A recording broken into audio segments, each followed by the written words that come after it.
Ed Perkins and FEMA come and give the presentation that they did for the county relative to how that process works and all the different scenarios they go through in terms of determining how that those base flood elevations are set. Thirdly, there's been a question about establishing a floodway, and the county has been one of the, I guess maybe the one agency, I'm not sure how many others, have not supported a petition that recently went to FEMA about establishing a floodway. And one of the reasons that we haven't joined in that petition is because we're concerned that as Councilmember Cheney pointed out, that there could be devastating impact on what could happen if that floodway is set. So our concern is to ask the question without looking at the consequence of what might happen in that process may be somewhat foolhardy. So we felt like we needed to be able to delay taking any action on that until we could see how FEMA would react to that and what would be the consequence of it.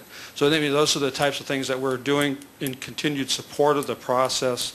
And our staff is working diligently for the same concerns that the mayor pointed out in terms of working with CORE on the GI study.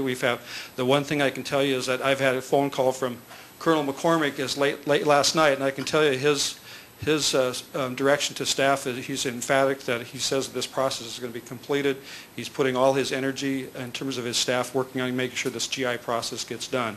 And I think that's a big improvement over some of the commitments we've had from ecology in the past. So I just want to say that we're working hard working with the Corps on that GI process as well. One of the challenges there, Gary, is that first of all, I really appreciate you coming and helping us out, offering your input for the county. But one of the problems that we run into there with communicating with the Colonel of the Corps is that the longevity for a Colonel there seems to be about 3 or 4 years, and they're gone, and you're working with someone else totally different. So the commitment and maybe that's why he's putting changes. And like I say, maybe that's why he's putting a strong commitment to see something happen during his tenure.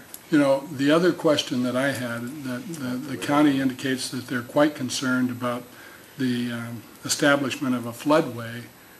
Why wouldn't you be equally as concerned about an additional 11 feet of water? I'm not saying we're unconcerned about that. I think that, the process of establishing the FEMA maps was initiated by FEMA, not by the county.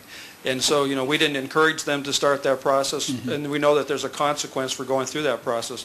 I think all we're saying is that we didn't support asking for the establishment of a floodway because we don't know what the consequence of that would be if they went through the process. According to a former commissioner, the county committed and spent $2 million to get the analysis done by Pacific International Engineering. When did you get to a point where you couldn't buy that and basically went with the Corps' analysis versus Pacific International Engineering?